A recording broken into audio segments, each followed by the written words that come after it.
And if you've got walls in your life, if you need them to fall, if you're going through a season where you're stuck in your life, the first thing we need to do is this: embrace spiritual leadership as God provides it in your life. As He provides it, it's active, it's changing. And we need to get this out of the way first. There's a difference in a physical provider and a spiritual leader. A parent, by default, if they are a good one, is a provider for the kids in their life. They're going to put a roof over their head. They're going to put food in the pantry. They're going to pay the bills. They're going to love them well. All that stuff. They're a provider by default. And many will hear a preacher or a spiritual leader say something, and it contradicts something mama and daddy said, and they were like, "Oh, that ain't how my parents raised me." True story, I was teaching kids church back in Rennes, Georgia, first couple years that I had in full-time ministry. And I'm preaching about how Jesus talked about turning the other cheek. We start talking about fighting. They got fighting in their schools. Man, it's all over in that generation. And I said, Jesus says we should turn the other cheek. This little boy, about midway back, he steps up, cuts me off mid-message, and he says, "Well, that ain't what my daddy did when somebody hit him." Talk about just a buzzkill to your sermon right there. And we can laugh at it, but the truth is, your life should reflect the Lord more than it reflects mama and daddy. And as a pastor, my job is to help people see that. And it's Joshua's job for these people we're talking about to help them look more like the Lord than they look like the generations before them. In Joshua 1:16 and 17, this is the people responding to his leadership. Check out what they say. They say, "We'll do whatever you command us. We'll go wherever you send us.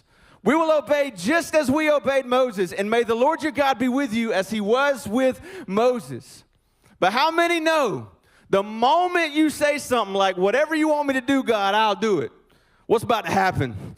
You about to get put to the test real fast. It's coming at you quick, fast, and in a hurry. And they cross over the Jordan River, and the Lord said, "Joshua, circumcise them before they go any farther." If you don't know what that means, I'm going to let your parents enlighten you a little bit later on in the day, okay? But I just pictured this scene when Joshua rolls up. He's like, "All right, thus saith the Lord," right here. And they're like, "Whoa, Jay, that's not really what we had in mind when we start telling you that we'll do anything." Could you, better yet, let's just put it in current context. Could you imagine Pastor Chad getting up here one Sunday? He's like, "All right, look, boys, you're going to have to trust me on this one. Going to be a line out back now, bro. The Point Church would be no more. Ain't no building program. It's going to be a bankrupt program going on. I'm telling you, we are piecing out. It ain't sticking around for that." Let's just elaborate on this topic just for a second. In the Old Testament, circumcision, it was the mark of being in covenant with God. You would cut away the flesh, and it's a sign of saying the flesh doesn't matter because there's no life in it at all. So I'm putting the flesh to death, and I'm following the Lord. But here's the thing about circumcision. It was a thing that was supposed to be done by their fathers when they were 8 days old. And now you've got 40-year-old men whose daddies died in the wilderness and they never passed on the thing that looked like a relationship with God.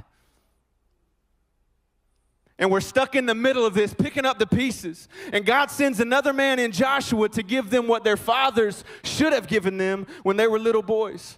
And we look at the act itself and we say, God is harsh, this is unnecessary. But anytime somebody grows up void of the things that a parent should have given them, it's painful when someone else has to step in and put the pieces back together.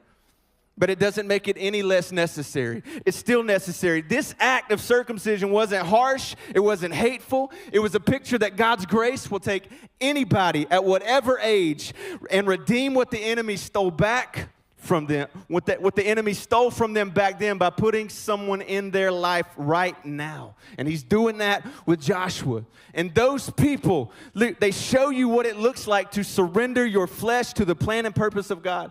I'm thankful for the Wesleys in my life. I'm thankful for the Robs in my life. I'm thankful for the Joshes. I want you to think about the spiritual leaders that have shaped and molded your life. I'm so thankful for those people. I'm thankful for the Jasons. I'm thankful for my pastor now in Chad. I'm thankful for all those men God brought into my life to show me what it meant to serve the Lord and pursue His plan above my own. And can I give you an unpopular truth here for just a couple of seconds?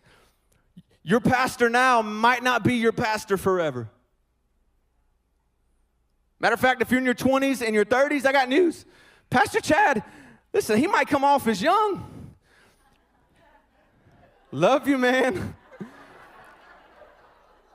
But he might have 15, if we're lucky, 20 more years of this left in him. I'm just being real. So when you're 40 and 50 years old and Pastor Chad might transition to a different season of life, do you call it quits on your faith altogether? No. No, God's plan is still good. His word is still true. We still have a direction to go, and we embrace whoever comes next. Listen, Joshua wasn't Moses, but they realized God placed him there for this moment to take them into the future that God had for them. And I want to pause just for a quick second because some of you have had some really bad experiences with some spiritual leaders in your life.